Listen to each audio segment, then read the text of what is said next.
Welcome to public TV news. బులెటిన్లో ముందుగా headlines. Ramagundam కమిషనరేట్లో ప్రత్యేక సైబర్ పోలీస్ స్టేషన్ ఏర్పాటు. చిత్తూరు జిల్లాలో పింఛన్ల కోసం పడిగాపులు కాస్తున్న వృద్ధులు, వికలాంగులు.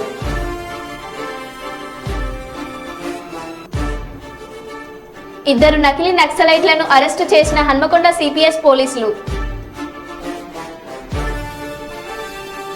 మా భూమి మాకు కావాలి, బారపల్లి గ్రామస్తులు. ఎండిన పంటలకు ఎకరానికి 25,000 నష్టపరిహారం చెల్లించాలి బీఆర్ఎస్ నాయకులు. మాజీ ముఖ్యమంత్రి కేసీఆర్ అన్న కుమారుడు కన్నారావు భూ కబ్జా కేసులో అరెస్ట్.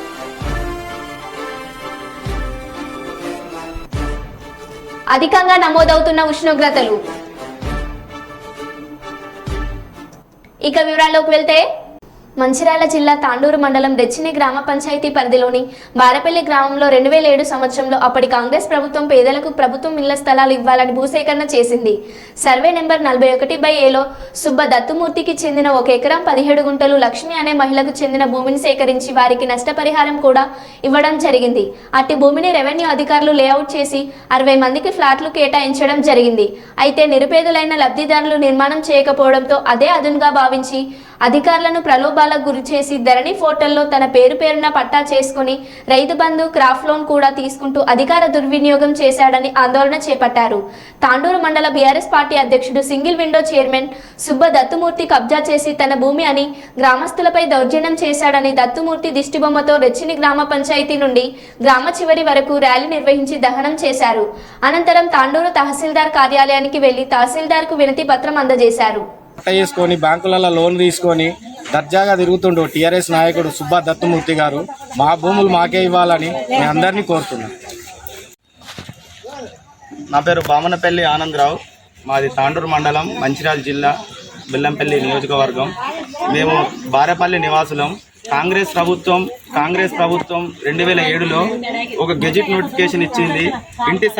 ఇంటి స్థలాలు లేని వారికి ఇంటి స్థలాలు కేటాయిస్తూ పట్టాదారులైన 41A సర్వే నెంబర్ దత్తుమూర్తి దగ్గర, 45 సర్వే నెంబర్ డోకే లక్ష్మి దగ్గర తీసుకోవడం జరిగింది.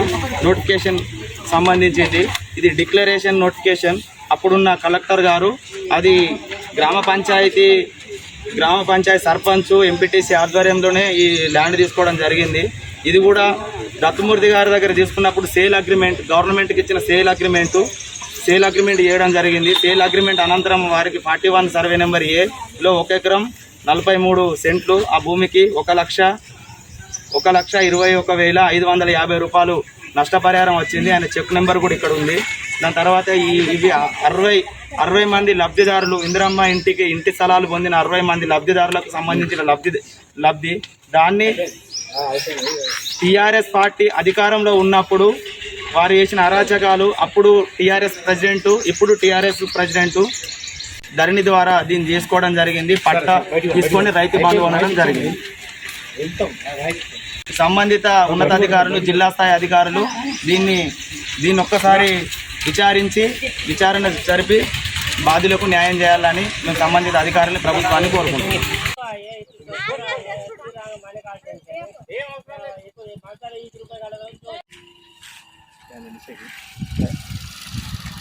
మూర్తి చెర నుండి భూములను విడిపియాలి, మాకే కావాలి, ఆ భూములు విడిపియాలి. దత్తుమూర్తి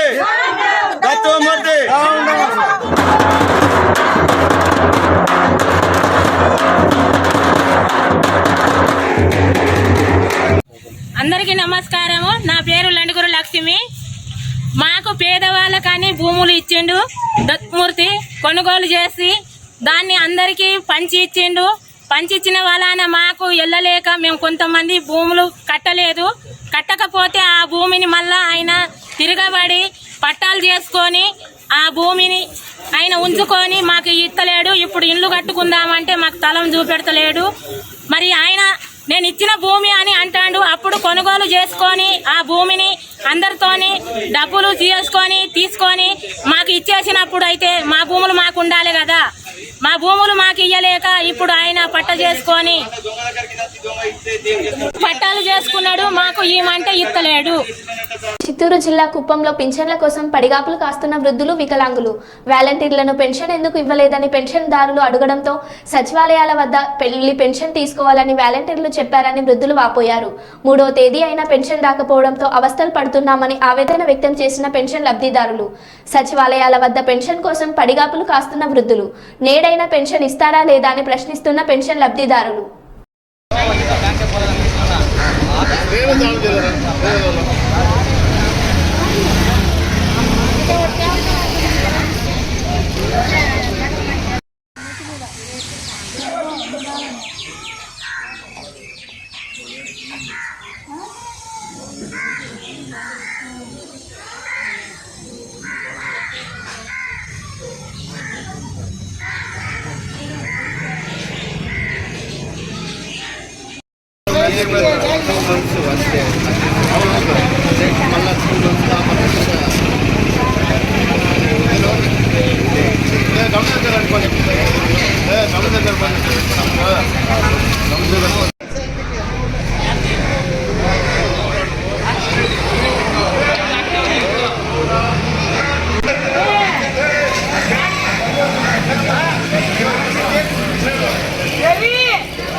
ఇస్తారు ఈకున పోరు మేము మళ్ళీ 3 గంటలు ఇస్తారు చెప్పండి సార్.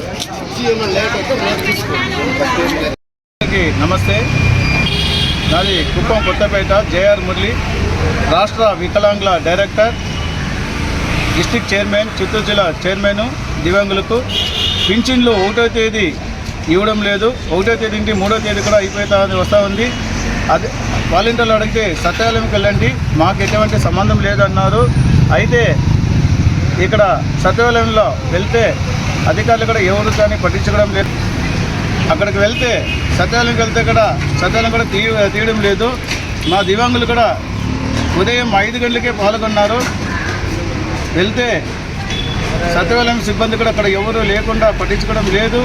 చాలా పాపం ఎండగా ఉంటే కూడా మా దివ్యాంగులు విద్యార్థులు ప్రతి ఒక్కరూ అక్కడే ఉండి దివ్యాంగులు సచివాలయంలో పాల్గొన్నారు. ఇంతవరకు కానీ పింఛన్లు కానీ పట్టించుకోవడం లేదు. దయచేసి దీన్ని అధికారులు పట్టించుకోవాలని కోరుకుంటున్నాం.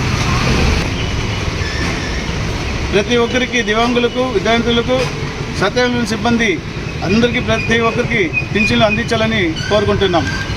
పెద్దపల్లి జిల్లా సింగరేణిలో 2023-2024 ఆర్థిక సంవత్సరంలో కంపెనీ నిర్దేశించిన బొగ్గు ఉత్పత్తి లక్ష్యాన్ని సాధించిన సందర్భంగా Singareni Collieries Workers Union AITUC పక్షాన కార్మిక సోదరులకు, ఉద్యోగులకు, సూపర్వైజర్లకు, అధికారులకు మరియు మహిళా కార్మిక సోదరిమణులకు శుభాకాంక్షలు, అభినందనలు తెలుపుతున్నామని Singareni Collieries Workers Union AITUC కేంద్ర కార్యదర్శి కవ్వంపల్లి స్వామి, బ్రాంచ్ కార్యదర్శి ఆలపల్లి పోచం, బ్రాంచ్ సహాయ కార్యదర్శి రంగు శ్రీనివాసులు పేర్కొన్నారు. 23-24 ఆర్థిక సంవత్సరానికి గాను 70.02 మిలియన్ టన్నుల ఉత్పత్తి లక్ష్యాన్ని సాధించినటువంటి సింగరేణి కార్మిక లోకానికి శుభాకాంక్షలు, అభినందనలు. రాను రాను కార్మికుల సంఖ్య తగ్గినప్పటికీ కష్టపడి చెమటోడ్చి సింగరేణి కంపెనీ మనుగడ కొనసాగాలనే ఆకాంక్షతో ఈ ఉత్పత్తి లక్ష్యాన్ని సాధించి ఛేదించినటువంటి కార్మిక లోకానికి సింగరేణి క్యాలరీస్ వర్కర్స్ యూనియన్ తరఫున జేజేలు పలుకుతున్నాం. ఈ సందర్భంగా మేనేజ్మెంట్ను మేము కోరేది, డిమాండ్ చేసేది ఏమిటంటే, ఈ టార్గెట్ రీచ్ అయిన సందర్భంగా 37,000 కోట్ల టర్నోవర్ వచ్చిందని చెప్పి స్వయంగా సిఎండి బలరాం నాయక్ గారు ప్రకటించిన సందర్భంగా 3,000 కోట్ల రూపాయలు లాభాలు వస్తాయని చెప్పి ఆశిస్తున్న సందర్భంగా కార్మికులకు ప్రోత్సాహక బహుమతులు అందజేయాలని చెప్పి మేము విజ్ఞప్తి చేస్తున్నాం. గతంలో అనేక సందర్భాల్లో బహుమతులు ఇచ్చిన దాఖలాలు ఉన్నాయి. ఇప్పుడు కూడా కార్మికులకు ప్రోత్సాహక బహుమతులు అందజేస్తే మరింత కష్టపడి రానున్న కాలంలో సింగరేణి యొక్క ఖ్యాతిని, కీర్తిని ఇనుమడింపజేస్తారని చెప్పి మేము ఆశిస్తూ ఉన్నాం. తప్పనిసరిగా ప్రోత్సాహక బహుమతులు కార్మిక లోకానికి అందజేయాలని చెప్పి డిమాండ్ చేస్తూ ఉన్నాం. ఇకపోతే దాదాపు 3 నెలలు అవుతున్నది 7వ దఫా గుర్తింపు సంఘం ఎన్నికలు జరిగి, గుర్తింపు సంఘంగా ఏఐటీసీని ఆదరించి గెలిపించారు కార్మిక వర్గం. కానీ ఇంతవరకు గుర్తింపు సంఘంగా మాకు కానీ, ప్రాతినిధ్య సంఘంగా ఐఎన్టీసీకి కానీ గుర్తింపు పత్రం ఇవ్వలేదు. అయినప్పటికీ కార్మికులు ఇచ్చిన తీర్పు శిరోధార్యంగా భావించి, కార్మిక వర్గం యొక్క తీర్పును గొప్పగా భావించి మేము ఈ 3 నెలల కాలంలో మా ఎన్నికల మేనిఫెస్టోలో ఉన్నటువంటి సమస్యల పరిష్కారానికి 1 by 1 ప్రయత్నం చేస్తూ వాటిని సక్సెస్ చేయడానికి కృషి చేస్తూ ఉన్నాం. కొన్ని సంఘాలు మేమే చేశాం, మేమే పోరాడాం అంటున్నప్పటికీ గుర్తింపు సంఘంగా మాకున్నటువంటి బంధం, కార్మికులతో, మేనేజ్మెంట్తో మాకున్నటువంటి సంబంధంగా మేము చర్చించి, ముఖ్యంగా కేంద్ర ప్రభుత్వ విద్యా విధానం ఏదైతే ఉన్నదో సిబిఎస్ఈ, అది సింగరేణిలో స్థాపించాలని చెప్పి అనేక మంది డిపెండెంట్లు, యువ కార్మికులు భర్తీ అయినారు. సింగరేణి గత ఆర్థిక సంవత్సరానికి 2023-24 ఉత్పత్తి 70 మిలియన్లు పెట్టడం జరిగింది. 70 మిలియన్లు కాదు, 70 మిలియన్లతో పాటు 70.2 మిలియన్ సాధించి ఇవాళ విజయకేతన ఎగరేసినాం. ఇది కార్మికుల విజయం. సింగరేణిలో ఏదైతే మనము ఈ ఉత్పత్తిని, ప్రొడక్షన్ సాధించినామో దీనికి అనుగుణంగా సింగరేణి యాజమాన్యం కూడా 2012 వరకు సింగరేణి కార్మిక వర్కర్స్ ఉన్నప్పుడు అనేక ప్రోత్సాహక బహుమతులు కూడా మనం ఇప్పించడం జరిగింది. అదేవిధంగా ఏదైతే టీజీబీకే సంఘం వచ్చిందో అప్పుడు ఇవన్నీ మరుగున పడిపోయినాయి. ఇప్పుడు మళ్ళీ ఏఐటీసీ గెలిచింది కాబట్టి కార్మికులకు ఈ ఉత్పత్తి సాధించినందుకు ప్రోత్సాహక బహుమతులను ఇవ్వాలని మేము కోరుతా ఉన్నాం. రేపు జరగబోయే మీటింగ్లో కూడా ఇదే మాట్లాడి కార్మికులందరికీ బహుమతి ఇప్పించడానికి కృషి చేద్దామని తెలియజేస్తున్నాం. అదేవిధంగా స్వీట్ల పంపిణీ కార్యక్రమం రీచ్ అయిన దానికే కాకుండా, రీజన్ల వారిని కాకుండా మొత్తం సింగరేణి వ్యాప్తంగా మనం సాధించిన ఉత్పత్తి కాబట్టి సింగరేణి వ్యాప్తంగా అందరికీ స్వీట్ బాక్సులు అందజేయాలని డిమాండ్ చేస్తూ ఉన్నాం. ఈ ఉత్పత్తిలో భాగస్వాములైన అధికారులకు, సూపర్వైజర్లకు, కార్మికులకు, కార్మిక సోదరిమణులకు అందరికీ పేరు పేరున విప్లవ ధన్యవాదాలు తెలియజేస్తున్నాం. రాబోయే రోజుల్లో కూడా ఏ ఉత్పత్తిని ఏది నిర్దేశించినా కానీ దాన్ని ఛేదించడంలో ముందుండాలని, కార్మిక వర్గానికి సింగరేణి యాజమాన్యం సౌకర్యాలు కల్పిస్తేనే సింగరేణి సంబంధించిన కార్మికులు కూడా ముందుంటారని తెలియజేస్తూ ఈ ఉత్పత్తిని సాధించిన కార్మిక వర్గానికి ప్రత్యేక ధన్యవాదాలు చేస్తూ కాలేజీ, హై స్కూల్ దాకా వేల లక్షల రూపాయల ఫీజుల బాధుడు అనేది మనకు తెలుసు. అందుకని 1975లో స్థాపించినటువంటి సింగరేణి స్కూల్స్ అనేక మూతపడ్డాయి. సింగరేణి స్కూల్లో చదివిన అనేక మంది కార్మికులు అధికారులు అయినారు. కార్మికుల పిల్లలు అనేక మంది ఉన్నత స్థానంలో ఉన్నారు. ఇప్పుడు ఒక 9 స్కూల్స్ మాత్రమే మిగిలి ఉన్నాయి. అయినప్పటికీ వాటిల్లో ఈ సిబిఎస్ఈ విధానాన్ని పెడితే కేంద్ర స్థాయిలో ఉద్యోగాలు పొందడానికి, పోటీ పరీక్షల్లో నెగ్గడానికి అవకాశం ఉంటుంది. కాబట్టి కార్మికులు దీన్ని సద్వినియోగం చేసుకోవాలని చెప్పి సిబిఎస్ఈ విధానం పెట్టడానికి పూనుకున్నటువంటి యాజమాన్యానికి ఈ సందర్భంగా అభినందనలు. అట్లాగే మన గోదావరికల్లో ప్రధాన సమస్య తాగునీరు. ఈ తాగునీరు గురించి గత ఉన్నటువంటి యూనియన్లు పట్టించుకోలేదు. గుర్తింపు సంఘం కూడా ఏనాడు దాని గురించి అడిగిన దాఖలా లేదు. అయినప్పటికీ ఈ 3 నెలల కాలంలోనే దాని మీద పోరాడి సాధించినటువంటి యూనియన్ ఏఐటీసీ. మనకు తెలుసు, ఈ మధ్యనే ర్యాపిడ్ గ్రావిటీ ఫిల్టర్కు సంబంధించి శంకుస్థాపన జరిగే పనులు మొదలైనవి. రానున్న కాలంలో శుద్ధి చేసినటువంటి నీరు కార్మికులకు అందే అవకాశం ఉన్నది. కాబట్టి ఈ రకంగా ఈ 3 నెలల కాలంలో గుర్తింపు పత్రం వచ్చినా రాకున్నా కార్మికులు ఇచ్చిన గుర్తింపే శిరోధార్యంగా భావించి పోరాడుతున్న రానున్న కాలంలో సొంతింటి కళ కోసం కావచ్చు. కార్మికుల సంఖ్య తగ్గింది, క్వార్టర్లు ఇంకా అనేకం ఇక్కడ అడిషనల్గా ఉన్నాయి, సర్ప్లస్గా ఉన్నాయి. వాటిని కార్మికులకు ఇప్పించడానికి, సొంతింటి కళ నెరవేర్చడానికి భవిష్యత్తులో కూడా ఏఐటీసీ పోరాడుతుందని చెప్పి, ఏదేమైనప్పటికీ కార్మికుల సమస్యల కోసం ప్రతినిత్యం పోరాడేది ఏఐటీసీ ఎర్రజెండా మాత్రమేనని చెప్పి కార్మికులు గమనించాలని చెప్పి ఈ సందర్భంగా అందరికీ విజ్ఞప్తి చేస్తున్నాం. రాజమహేంద్రవరం రూరల్ నియోజకవర్గం పిడింగొయ్యి పంచాయతీ పరిధిలో బుచ్చయ్య నగరంలో శ్రీ క్షిప్త సంకటహర ఆరోగ్య మహాగణపతి విగ్రహ ప్రతిష్టాపన మహోత్సవ కార్యక్రమం శ్రీ కాలభైరవ గురు స్వామివారి సమక్షంలో కన్నుల పండుగగా ఆలయ కమిటీ వారు నిర్వహించారు. ఈ ఆలయ విగ్రహ ప్రతిష్టాపన మహోత్సవ కార్యక్రమంలో రాష్ట్ర సమాచార మంత్రివర్యులు Shri Chelluboina Venugopalakrishna, DCC bank chairman Akula Veerraju, Jakkampudi Raja దంపతులతో పాటు కుటుంబ సభ్యులు తదితరులు పాల్గొన్నారు.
మందకృష్ణ మాదిగ మాట్లాడుతూ పొన్నాల లక్ష్మయ్య పార్టీ మారుతుంటే 20 ఏళ్ల వయసులో పార్టీ మారడం ఏంటి, సిగ్గులేనోడు అని రేవంత్ రెడ్డి అన్నారు.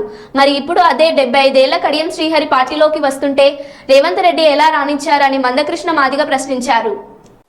కడియం శ్రీహరి టీఆర్ఎస్ నుంచి టీఆర్ఎస్ నిలబెట్టి గెలిపించింది కదా, కడియం శ్రీహరిని ఎమ్మెల్సీ చేసింది కదా, కడియం శ్రీహరికి ఎమ్మెల్యే చేసింది కదా, కడియం శ్రీహరికి ఉప ముఖ్యమంత్రి కూడా చేసింది కదా. పొన్నా లక్ష్మయ్యను ఉప ముఖ్యమంత్రి చేయలే, కాంగ్రెస్ పార్టీ పొన్నా లక్ష్మయ్యను ఉప ముఖ్యమంత్రి చేయలే, కానీ కడియం శ్రీహరిని బీఆర్ఎస్ ఉప ముఖ్యమంత్రి కూడా చేసింది. మరి ఆ వయసులో పార్టీ మారడం సిగ్గులేని పని అని పొన్నా లక్ష్మణ్ అన్నప్పుడు, ఈ వయసులో కడియం శ్రీహరి పార్టీ మారుతున్నప్పుడు ఆయన కూడా సిగ్గులేదు కదా, ఆ సిగ్గులేను నువ్వెట్లా తీసుకున్నావు? కడియం శ్రీహరి టీఆర్ఎస్ నుంచి టీఆర్ఎస్ నిలబెట్టి గెలిపించింది కదా, కడియం శ్రీహరిని ఎమ్మెల్సీ చేసింది కదా, కడియం శ్రీహరికి ఎమ్మెల్యే చేసింది కదా, కడియం శ్రీహరికి ఉప ముఖ్యమంత్రి కూడా చేసింది కదా. పొన్నా లక్ష్మయ్యను ఉప ముఖ్యమంత్రి చేయలే, కాంగ్రెస్ పార్టీ పొన్నా లక్ష్మణ్ ఉప ముఖ్యమంత్రి చేయలే, కానీ కడియం శ్రీహరిని బీఆర్ఎస్ ఉప ముఖ్యమంత్రి కూడా చేసింది. మరి ఆ వయసులో పార్టీ మారడం సిగ్గులేని పని అని పొన్నా లక్ష్మణ్ అన్నప్పుడు, ఈ వయసులో కడియం శ్రీహరి పార్టీ మారుతున్నప్పుడు ఆయన కూడా సిగ్గులేదు కదా, ఆ సిగ్గులేను నువ్వెట్లా తీసుకున్నావు? మహిబాద్ జిల్లా కలెక్టర్ అద్వైత్ కుమార్ కు ఎండిన పంటలకు ఎకరానికి 25,000 నష్టపరిహారం చెల్లించాలని టీఆర్ఎస్ నాయకులు వినతి పత్రం అందజేశారు.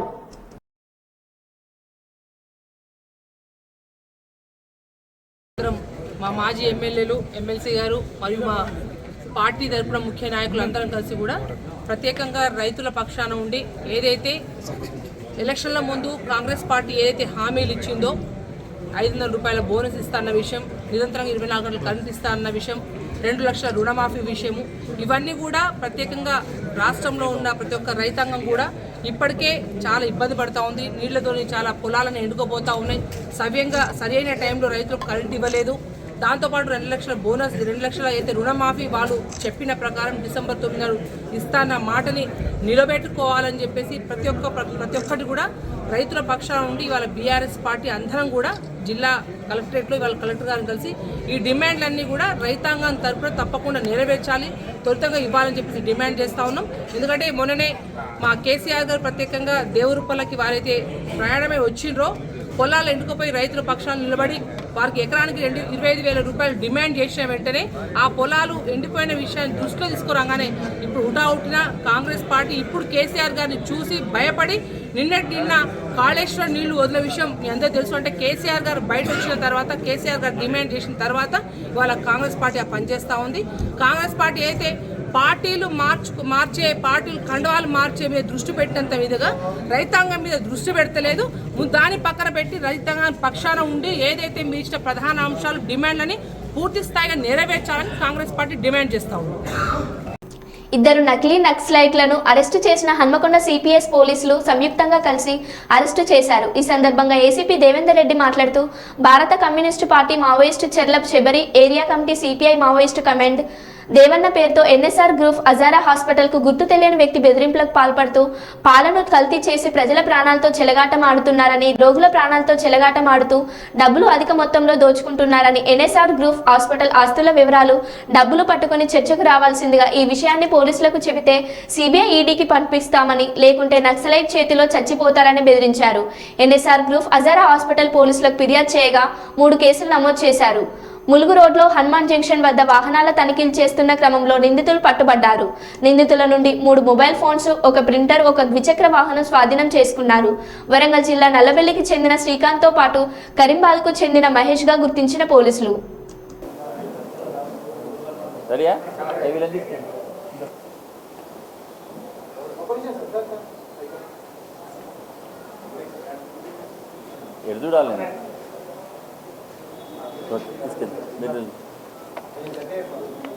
వినబడతలేదా?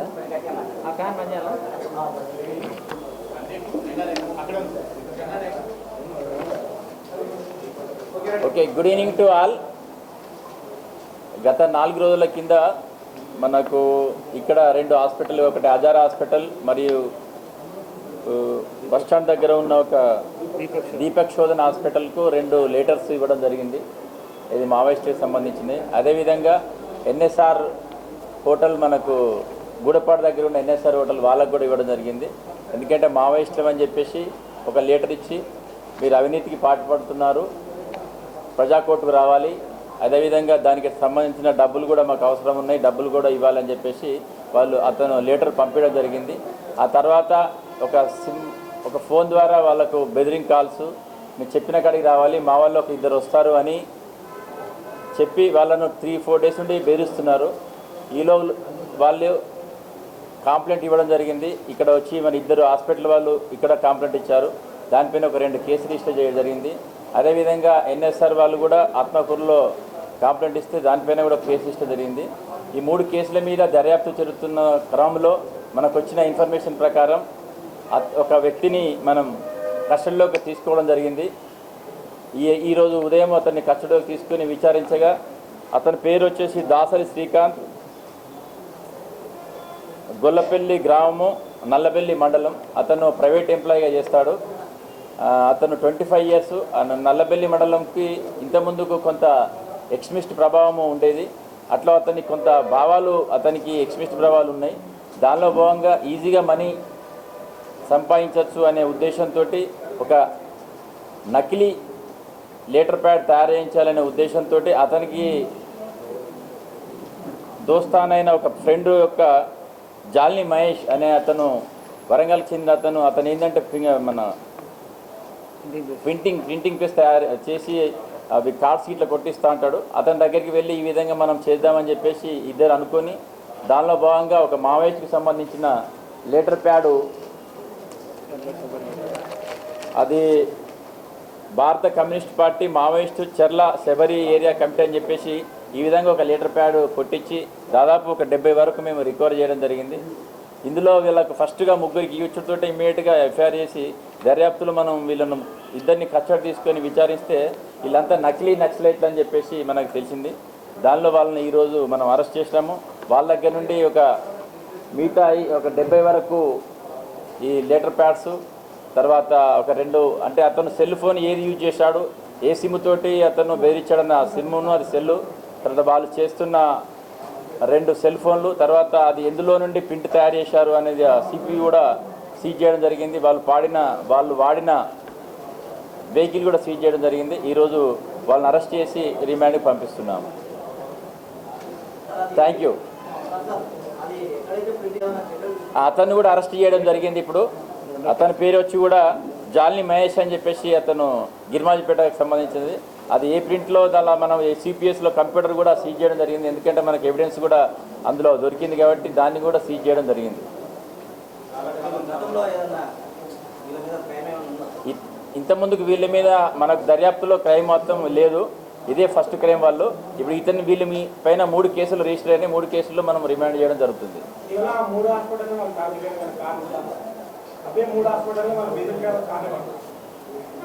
అవే 2 హాస్పిటల్లో బెదిరించే కారణం అంటే అతను ఇంతకుముందుకు ట్రీట్మెంట్కి పోతే అతనికి కొంచెం మరి ఏ విధంగా అతను రియాక్ట్ అయ్యాడనే తెలియదు.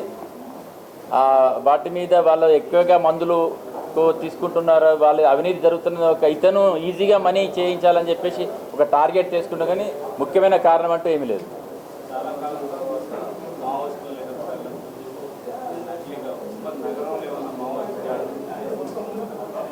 నగరంలో కానీ మన తెలంగాణలో కానీ మావోయిస్టు ప్రభావం లేదు. ఇప్పుడు దాదాపుగా మీరు కూడా చూస్తున్నారు, చాలా కాలం నుండి వాళ్ళ ప్రభావం మనకు తగ్గింది. ఎందుకంటే ప్రభుత్వం చేస్తున్న కార్యక్రమాలు కావచ్చు, వారిపైన చర్యలు కావచ్చు, ఏదైనా కావచ్చు, కానీ మన దగ్గర వాళ్ళ ప్రభావం లేదు. ముఖ్యంగా మన వరంగల్ నగరంలో వాళ్ళకు సంబంధించిన ఎటువంటి ప్రభావం లేదు.